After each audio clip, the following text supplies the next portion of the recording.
For those who don't know you yet, could you introduce yourself? Hi, Jeremy. Thanks for having me. You can just call me Reza. Yeah, I'm actually like born and raised in Iran. I started my journey as an industrial engineer. And then later on, of course, I took my MBA and PhD. And in been in consulting and coaching and training business my whole adult life. So earlier in my career, I was, of course, like very focused on building system and technology. But then later on, only I realized that most of the times the technology and system fail was because of like the people who are involved in that, and that really grabbed my attentions and bring me through a journey of like really understanding what does it take that two-person in the same organizations, one of them are like happier, healthier, wealthier, performing or outperforming themselves, and another person always a struggle, always blame, always like nagging and so on. And that really grabbed my attention to understand it. The whole journey has been amazing to work with a lot of like top leaders, athletes, ultra high performers, individuals in a different industries. And the rest is the history, like it's 20 years forward, and there you are with you. Amazing. So before we talk about the 20 years, you started like many folks as a consultant at McKinsey. So you got to tell us a little bit, how did you end up choosing to be a consultant and what did you learn there? Yeah, sure. So consulting basically wasn't something that I was very familiar with, and the reason actually I got involved into consulting business was because of like some of the especially during the university time. So we had some of our lecturers that they have been involved in a consulting business, meaning that they were full-time lecturers, but then they also do a lot of consulting job with different organizations, and that really grabbed my attention, and it was very interesting because the life of a consultant was always about like traveling, meeting like new customers, new clients, different industries, and that's really caught my attention. And I was very passionate about, of course, traveling at that age. I mean, traveling part of it at that age, and then later on, of course, now 20 years forward, traveling has already been removed. We are not really get excited every time we have to travel, and of course, like family evolved the whole things. But what I can say, like Jeremy, I loved about consulting all the way until today is the flexibility and variety of the projects and people that you get involved with, compared to when you're working in one organizations and all you see is everything is like within that group of people, and often you're only involved with the internal stakeholders, right? So I love that part of it, like meeting people, different customers, different problems, different opportunities, applying different strategies, and how amazing it is that the strategy that work in one organizations doesn't work in another company. And it's just amazing. It's just amazing how people perceive things and how you need to twist it in order to make it workable in a different places. I'm also very appreciative for my, early start and career at Bain. And what's interesting is that you chose to become a coach, which is relatively rare, right? After McKinsey, a lot of people at McKinsey or consulting, they go into, banking, private Yeah. equity, operator roles, even being a founder. And yet you Yeah. chose to work on, kind of human coaching and performance improvement. So how did you come to that understanding? Was it like in you all along, or was it something you discovered at McKinsey, or how did you come about and say like, I want to be a coach? Sure. So the journey for me was a little bit different because I was always involved in people and change. So that was one of my main area that I got really interested. I wanted to understand like what does it take to change people, and very interesting that at first when you are joining the training coaching side of the consulting job, because any consultancy project, obviously at the end of the day there are always a lot of resistance from especially when it comes to implementation part of it, right? So it's like exactly you want to have like a kidney transplant, So when you want to bring the new kidney inside, so what the doctors do, first of all, they try to what we call that, reduce the immunity system of the whole body so that they can put the new kidney inside, and then they allow the new kidney basically to take over the job that it has. Then only they let the immunity system goes up. So this process, when we are talking about, like, the body, it's very straightforward, so the science has already discovered that. But when it comes to the human being, the things is like way more complicated. That's why, like, Japanese, they often say like 5 people, 5 colors, right? People are very, very different. So sometimes the person actually that you are talking to in the meeting in front of you, they are okay with it, but then they walk out of the meeting room and they just say like, stupid idea, it doesn't work, I don't know what these people are talking about, they don't understand our culture, they don't understand our people. And so that really grabbed my attention to understand, like, why some people, they are not on board, right? So why some people are so happy and they're willing to do stuff, and some people, they don't want to do it. So this question, it really triggered my attention to understand exactly, okay, so consultants often, they don't want to be a lot involved on the people side. They leave it to the company. You deal with people. We just stand outside. We guide you through that process. But I was very interested to understand, like, how can I help them even better, right? And that brings me to the business of, like, training and coaching. And I had a lot of understanding in the beginning of, like, how people learn.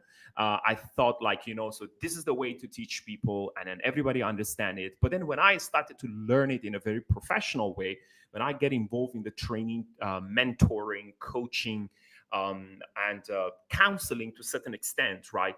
Which, when we tell people training, mentoring, coaching, often they think like, oh, they're all the same. But actually, they are absolutely different. They're not the same. They're not applying for a same person. And oftentimes people, they have a lot of confusing in that area. So the love of working with people basically is something that bring me out of just like being involved with the technology or investment side, and go move towards, like, the people side of it. And that's really amazing because, I think lots of people are interested in, how people change and how it's just that coaching as a career is one way to do it, right? You could be a manager and still be interested in people change. You could be a CEO or founder, still be interested. So, when you became a coach, what did you learn from the experience about the job itself? Is it, I mean, you've stayed in it till then, so I guess you must like it. But how is a job as a coach perhaps different from how people conceive it to be? Perhaps how was it different from how you initially thought? Okay, cool. That's a good question. So first of all, let's define what the coach does. The general understanding of most people is that a coach is, see, when we talk about the word coach, um, very often people associate it with like a football coach or a badminton coach, So, and that is a general understanding of like most people. And you would be surprised to know that even sometimes at the C-suite level, they have the same understanding. It means that the coach will just come in and tell you what to do, right? That's it. But the truth is, that's exactly what the coach does not do. And even you would be surprised to know that the term coach, even in the general public, is used in a wrong aspect too. Because, like, let's say, for example, you have no idea how to play badminton, and then you go to the court, and then somebody is there, and people say, okay, that's your badminton coach. Actually, that's not a coach, that's just a trainer. They become a coach when you are a professional badminton player. That's how the coach comes in, meaning that the role of the coach in even in a normal day-to-day life, even in a sport, it is not really applied when you are in a very low level. So coaching often is really suitable when the person has reached certain level of competencies. It means that they're really good at what they're doing. So your job when you're going in to help that person It's more of like, you are having this torchlight. The best analogy that I can put is that there is a dark room. The person has all the keys, he has all the resources in the room, he knows what to do with his company, with his life. And all you do, you just have this torchlight and help them to find that key. That's it. So the way that coach often help the coachee, whoever it is, whether it's a life coaching or it's a professional coaching or it's a personal coaching or even a performance coaching, is by asking great questions so that you can trigger their own thinking, so that they can actually go back, think about it, and come up with a solution. So what we believe often as a coach, there are three main mindsets that we have when we are working with a different individual. The first one is that coaching, it's often focusing on the person's strength. We don't coach people on their weaknesses. We coach them on their strength, and we focus on their strength. So sometimes people say, like, then what would I do with my weaknesses? Well, it's up to you. If you want to improve it, then we recommend them to go for a training, or, they can read books. And there are many ways that you can actually improve yourself. But coach does not help you in that area. Coach will take your strength and make you from good to become great, and that is something that most people, they have no idea about that too. The second mindset that we believe in coaching is that coaches are often solution enabler, not solution provider. We don't provide solution to people. So sometimes people ask like, so, I mean, you never give any idea to the person, like you never provide any solution to them. Oh, well, we do in certain areas as a coach, right? But then that's not the coaching anymore. And we often tell them, like, for example, sometimes I'm having a conversation with the C-suite, and then the person asks, like, so Reza, I really want to know what's your opinion on this one? Like, what do you think? And so this is how the coach answer. The coach will say, like, well, you know what? If you want to know my opinion, if I'm in that situation, this is what I would do. But you know what? It may not work for you. So I want you to make a decision. What would you like to do? Because I don't want the coachee to come in the next session and say, like, that's what you said. I just follow what you asked me to do. And that's where all the problem gets started, meaning that we don't want to get the blame, and we want to empower them. We want them to be in control. We want them to make a decision what they want to do. And the last one is that the last mindset in coaching is that we always believe that people are very creative. People are very, very creative. So it means that they can come up with a lot of solutions. But often the problem is that either they are rushed. It means that they are in the midst of crisis, so they can't really apply coaching practices, because coaching is a very patient process. And then the second one is that sometimes they're just lazy, and laziness by itself is a world to discover together. Some of them, they are stubborn, some of them they're ignorant, and that's by itself is a chapter in coaching world. And what's interesting is you're talking about how, you try not to provide answers, and you're listening to them to draw out their strengths and their own answers.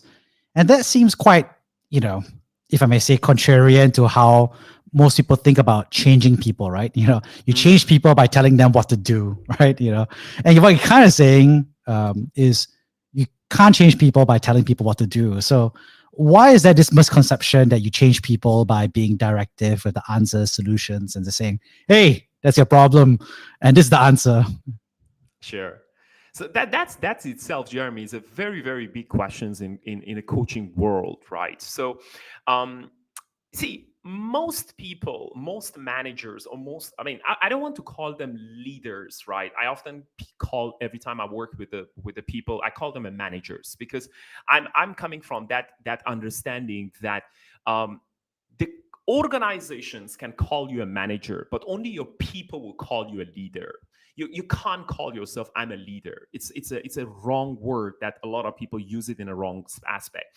So what is very important is that most managers are often come to this understanding that I've been hired by the organizations and I've been paid to tell people what to do. That's what most people think, right? And they think that if I just tell the person what to do, the person will accept it and they change themselves. but that's not how reality works. We know people doesn't work like that. So generally, we put the people into two categories. The first category of the people, we call them as an ignorant people. Ignorant is someone, Jeremy, that they know what to do, they can do it, but they just don't do it for some reason. We don't know why, but they just don't do it. Yeah. So meaning that they haven't come to that understanding that I need to do certain things. The second group of people is the people we call them as in stubborn people. The stubborn person is someone who knows what to do. He can do it, but he won't even do it in the future. And that is where all the problem gets started. Because the higher you go in an organization, especially, your ego is getting bigger and bigger and bigger. So when your ego gets bigger, your stubbornness also is getting bigger. So it means that it shifts from ignorant towards stubborn. Because imagine this, much of our character has been shaped in the first 25 years of our life. You are who you are because of the first 25 years of your life. After the age 25, changing people's character, especially character, not behaviors, characters, it requires a major reflection. It requires a major realizations. You know, one of the persons who has done a massive studies in this area is this guy by the name of Dr. David Buss. He's one of the top 10 psychologists on earth. He's also the founder of evolutionary psychologists. You know, they came to this understanding that when people cross the age of 30, the character will not almost change, will not change. It means that the only way for the person to change is when they go through a massive trauma or when they go through a major pain in their life. You know, that's how they change. So let's assume we don't want people to go through that massive pain. We don't want them to go through that massive trauma. So how they can change themselves? Do you think they would change by somebody come and tell them you need to change? They never change. So the way for them to change is by going back, think about it, reflect on it, and then only they make a decision to change themselves. And that requires a lot of time. That's why coaching itself is a developmental tool. It's something that it will require a lot of patience, and it takes such a long time to really discover something. But here's also another aspect of it that you got to understand about coaching is that oftentimes we tell leaders that coaching, it's something that it is most suitable for people who are at least an average performer. Coaching is not really the best tool when it comes for the low performers. It is really, really not the best strategy to coach someone who is a low performer. You know why? Because you ask the person, okay, you know what? I want you to think about this and I will meet you in our next meeting. And then the person come back in the next meeting and you ask them, so what do you think? You say, I have no idea. And then the boss will say no, you don't understand. I want you to go back and think about it. And then the person comes after 2 weeks, I have no idea. So in that kind of situation, it means that either the boss needs to be very, very patient as a coach, or they just have to switch their hat. They have to just become a manager and tell the person what needs to be done. And that's where, that's why we often say coaching is not applicable for everyone. Some people, they're just not coachable. There is nothing wrong with the coaching, but coaching is not the only tool. Therefore, sometimes, managers, they just overuse the coaching approach, right? They're overusing it. It means that they apply and use the coaching techniques almost on everybody. And it doesn't work. It doesn't work because not everybody is designed to be coached. Some people, they just rather receive the task and that's all, It's the same concept, Jeremy, that we often say not everybody's supposed to become a manager. Some people, maybe they just want to remain as an individual contributor. And what's interesting is that you said folks should not necessarily coach all the time. And effectively, you're saying that instead, maybe you may choose to direct them and give them very direct instructions. So instead of coaching people, you should what? Tell them what to do? You should, I guess, if a manager is at the end of their rope, right? Or they don't think coaching is working, what are the alternatives? Is it termination? Is it performance improvement plans? How would you recommend them to think about Oh it? yeah. You see, when it comes to when you are already reached to the end of your coaching with someone, and you already okay. So first of all, let's define like what is the end of the rope look like. Like, how do you know someone is not coachable? When you receive this kind of messages from someone, like I had coached someone, and then the person told me like this at the end. He said, "I am who I am. Take it or leave it. You don't want me? Give me the letter."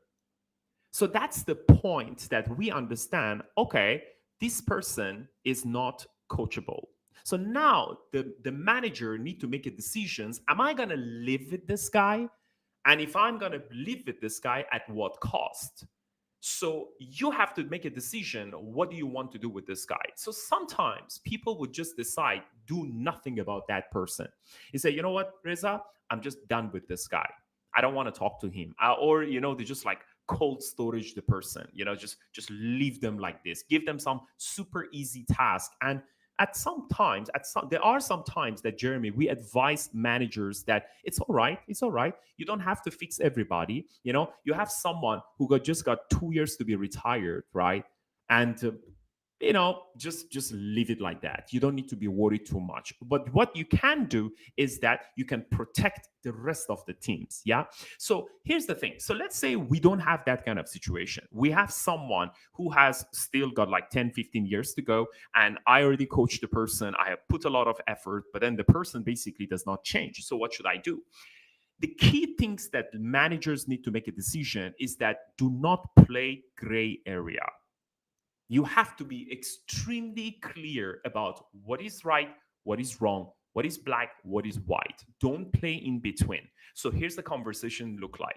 You just tell the person, hey, you know what? I've been working with you and I tried to coach you for the last 6 months, but unfortunately, I see no area of improvement happening in the next 6 months. And you know what? The things that I emphasize a lot, it has been happening for the past 1 month, 3 times. Specifically tell the person like, why are you unhappy about this whole thing? So in my hand, what I can see right now, I have two options.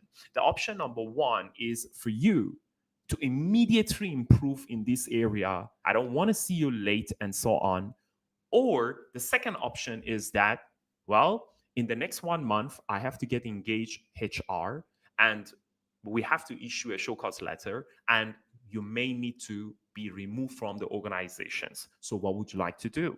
So it means that it's a very clear instruction that either you need to shape up or you have to ship out. There is no in between. That is so important. That's why I often tell the managers, I have worked with a lot of managers, like high, like I'm talking about like C-1, C-2, C-3. I have worked with these people. And you know what? Sometimes they just tell me like this, you know what, Reza? I would love to do what you ask me to do, but I just can't do it. I feel like, I'm responsible for all these guys, and here's what I always tell them, that some people, frankly speaking, Jeremy, the best help to give them is just not to help them.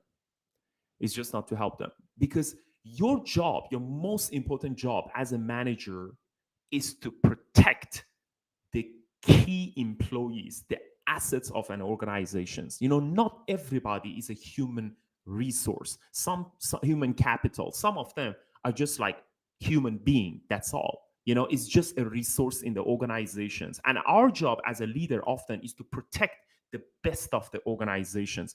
And here's what we found. I mean, this is the studies that have been done by, if I'm not mistaken, Boston Consulting Group, that there's a very, very high percentage of the people, especially high performers, the star players, they leave organization not because they don't love their job, not because they don't love their boss, because they see no action from the managers and there is no consequences for those people who are not carry their own weight.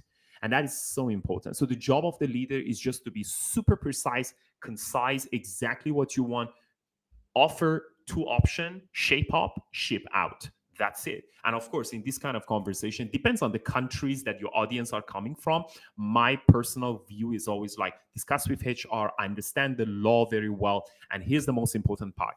The two key, like small tips here that people often forget. Number one, every conversations that you're having with that manager, it got to be black and white.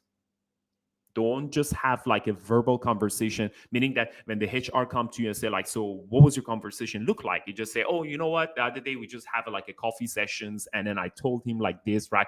That got no value. The second one is that please work on a time frame.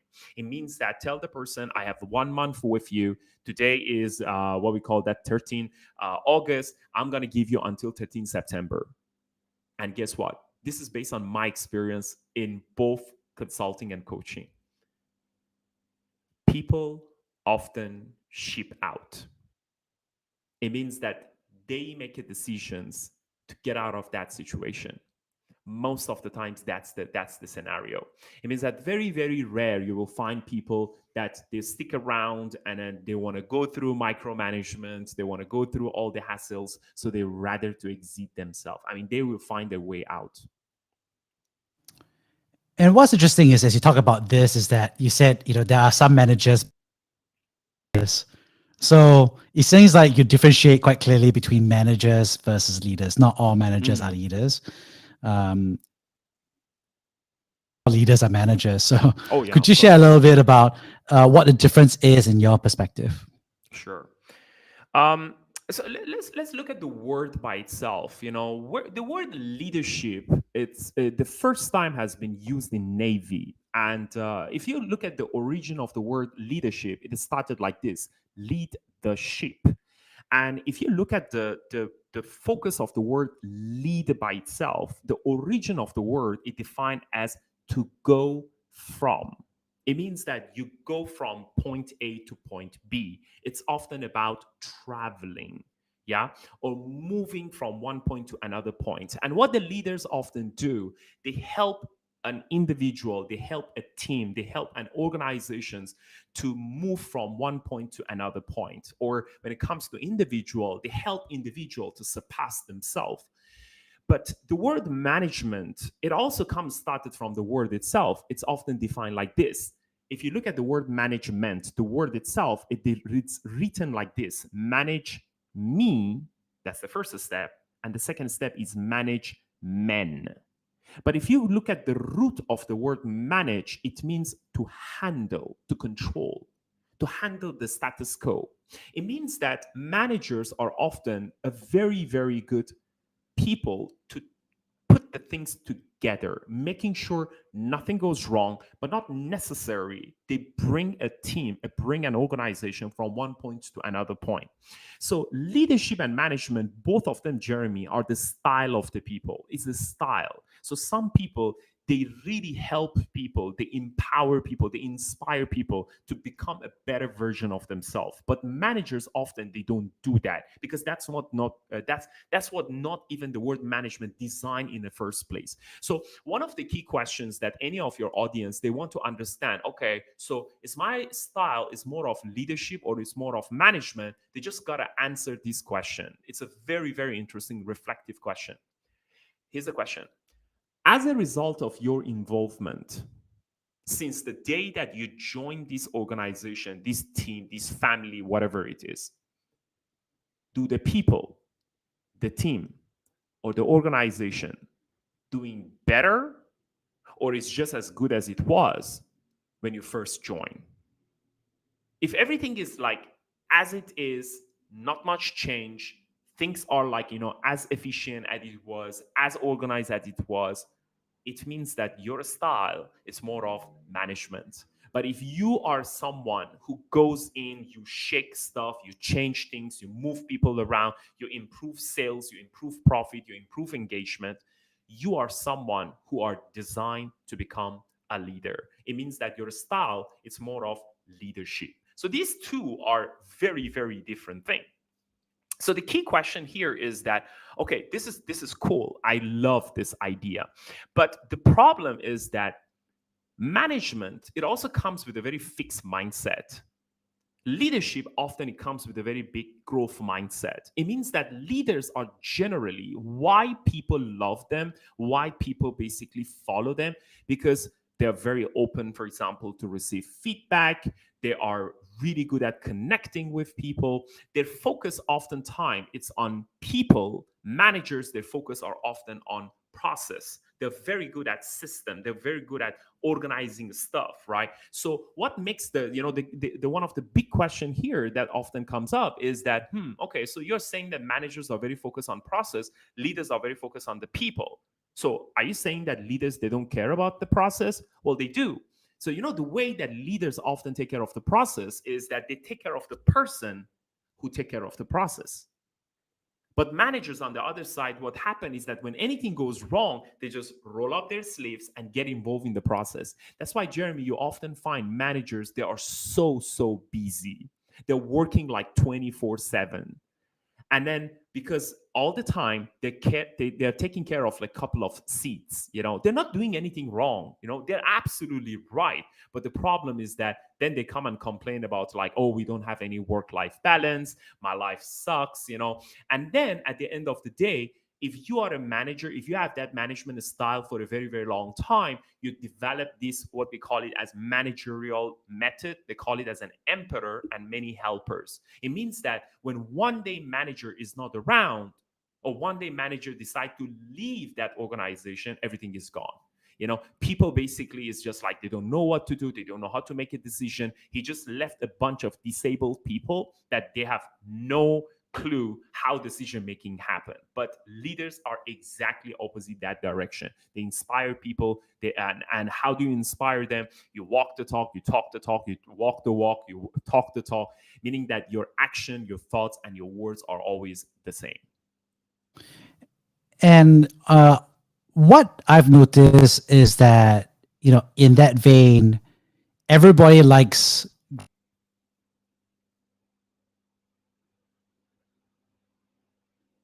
great leaders. So something, dissonance, right, that happens there. Why is it that people, obviously praise great leadership, but also hate on them as well? Yeah. Sorry, can you repeat your question one more time? Because your line a bit just now. No worries. I think what I've noticed, and I think I've heard from friends, is like, everybody loves a great manager, right? And very few people hate a great manager. But when it comes to leaders, I think when it comes to great leaders, lots of people, of course, still love them, but also lots of people hate them as well, right? Which is quite different, right? So what do you think explains the difference between, why nobody hates on great managers, but lots of people hate on great leaders? Yeah. So, see, this is also another very big major difference between leadership style and management style. Leadership style often comes with a lot of democracy. Management style, it comes with a lot of dictatorship and autocracy. So what the managers often very good at, it means that they're very predictable. They're very predictable. Management style is often very predictable because it's the status quo, right? So imagine like, okay, the best example that I can give it to you guys is that management works in a very systematic way. Yeah. So can you imagine like, what is the definition of the system? They said system can help an ordinary person achieve an extraordinary result predictably. Like, think of like a McDonald. When you go to McDonald, what you expect in that McDonald will always the same. The moment you walk in, somebody will shout out from the back there, "Welcome to McDonald." And then you go and stand on a queue. The person will ask you like, having here, and then you say yes, and then you say like, can I take your order? You say that one, give me a Big Mac, and then the person says set. You say yes. You say large. You say yes. So you see, everything happening in that McDonald is pretty much the same. So it means that either you like it or you don't like it. You don't see surprise in that process. It's always the same. And the reason people love it, because it's very predictable. But when it comes to leadership, it doesn't work like that. Leadership is a very democratic process. And democracy is often very tough because there are some people that they love you, and there are some people that they hate you. But here's the thing. When it comes to leadership, we can't please everyone.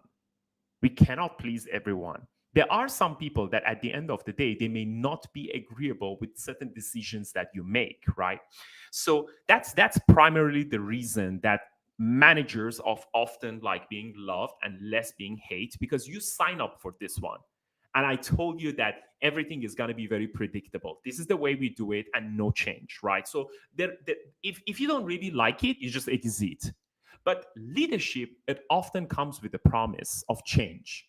It means that we are growing. We are always getting better. We are changing the stuff. But here's the thing. At some point, people may don't like certain decisions that you make, like certain strategy that you have, right? And I believe that even in your background, you often have seen that sometimes people, they invest into the new technology, a new business, a new venture, and then there are some people, they say like, no, we don't like it. And then the leader say, no, come on, guys, you have to support this. We all together as a team. And then that's how slowly the fractures will comes in, the grievances will comes in. That's why leadership is often unpredictable as well. And this is also another same in the same topic, if you want to put it, that makes the leadership very interesting as well, because this is what we often say: leadership is not even a noun, it's a verb, it's dynamic. It's keep going up and down. Now I can be in an excellent relationship with you. We have like so much things in common. We love one another. And then you know what? I make one decision and you can hate me for the rest of your life. And that makes the leadership also awesome. It means that if you want to be a great leader, you can't be a machine. You have to be extremely likable person. And that's itself, it's a very good topic as well. Leaders, if they are not likable, they often have a lot of difficulties. And my definition of the likable, it might for some of your audience was like, what do you mean by likable? Likable is someone who can make a point, but you don't make enemy. Meaning that people don't hate you. You can say something that it's very unpopular. You can make a decision that is very unpopular, but people don't hate you. And that is a major skill set by great leaders. Amazing. There's so much to unpack here.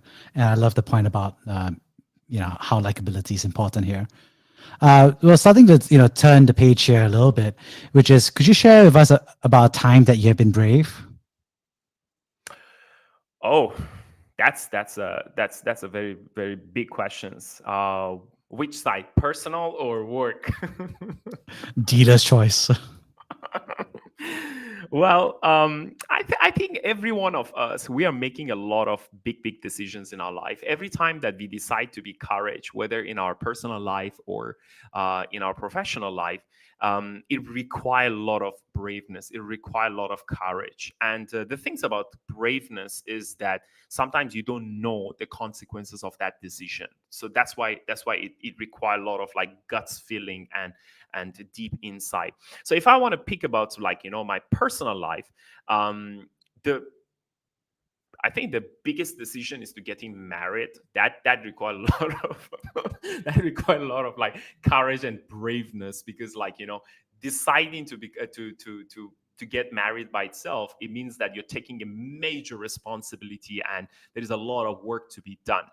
And when it comes to work, I think the day that I accepted to become first time to become a manager, that is the bravest things that I have done.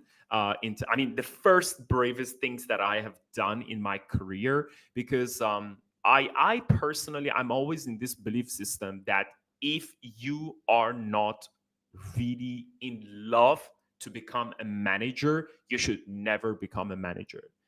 It's so important, because I've seen so many high performer individual, they become a manager because they've been forced to become a manager. They never wanted it. Yeah.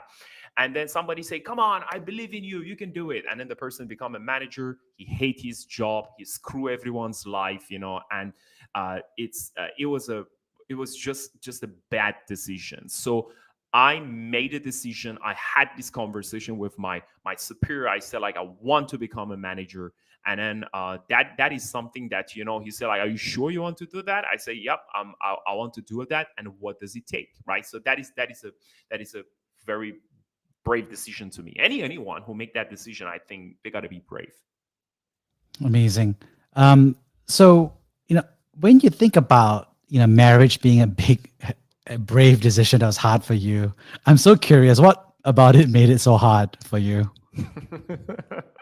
So yeah, I mean, you see, even if you look at the latest studies, the latest research on marriage is that 50% of the marriage fail.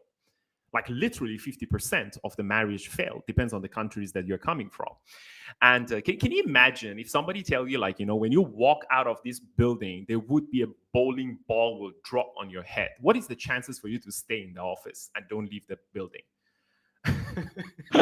Marriage I'll is say one. If it's you told me 1%, I'll probably wear a helmet coming out. Yeah. Yeah. So imagine getting married is exactly like that, right? It's like, you're leaving the office and somebody said, like, there is a 50% chance that there is a bowling ball will drop on your head, right? Most people, they don't do that, right? And most people, they don't even think about that, right? And so when I made a decision to get married, this is like about 8-9 years ago. I was just courage to do that. That was a major decision, meaning that because sometimes you're not sure, and the persons that you are going to live your life with and build your whole, like, whatever you're planning to do personally and professionally, it's like a 50-50 chance, right? And it's a hard work. And sometimes people say, like, oh, you guys might be compatible, so that works like that. But the study shows, like, compatibility got zero impact on the success of your marriage. So most of the stuff that people explain actually got zero impact. I mean, very well too that it's a hard work. You have to work really, really hard. A lot of communication required, and yeah. So that is something. I think the second bravest one is to have a kid. That is also really brave move. I don't think anybody should have a kid if they are not ready to have a kid or they don't badly want to have a kid. It's a very, very brave decision. It comes with a huge responsibility. It's a huge responsibility. Amazing. Yeah, I think that makes a lot of sense. I mean, the child doesn't get to choose you, but you got to choose the child, yeah. right? So exactly. You had to be a good student. Exactly. I brought you into my life. It's like worse dads. Anyway, so on that note, I love to kind of like paraphrase, I think, the three big key takeaways I got from this conversation. The first is, of course, thank you for sharing about your trajectory from starting out as a McKinsey consultant and what you learned from there, but also how you built upon your love for people, operations, and change, and talked about how you built on it to understand human psychology and how people actually change, and therefore becoming a coach and being thoughtful about sharing about what differentiates a coach from a trainer from the popular perspective. The second is, of course, is thank you for talking about the difference between managers versus leaders. I think we talk about how managers are not necessarily leaders and leaders are not necessarily managers, because managers are about creating predictable results that are extraordinary for the same group of people, whereas leadership is really about leading people to do extraordinary things, but still there's a huge element of unpredictability because of the circumstances required. So amazing content there. And lastly, I really love what you shared about likability and decision making, because you're really talking about, I think, the secret for great founders, operators, and executives, right? Which is the tricky part is you got to make tough decisions all the time, and yet you have to minimize how people dislike you, but also maximize the likability at one level, but also being able to articulate that in a persuasive and compelling manner. And lastly, of course, thank you for the bonus marriage and child advice at the time. So maybe we had to do another podcast about that. Sure. For those who need to get a hold of you, if you could just very quickly share how they can find you. Yeah, sure. I'm available almost in all the platforms, from LinkedIn, Instagram, and YouTube. And also recently, I published my book, InControl, which is available almost in all digital platforms and also the bookstores. But in most bookstores, I think it's mostly in Malaysia. But Amazon, Shopee, Lazada, Book Depository, they can also find the book as well. Amazing. Thank you so much. Most welcome. Thank you, Jeremy. Thank you for having me. Thank you.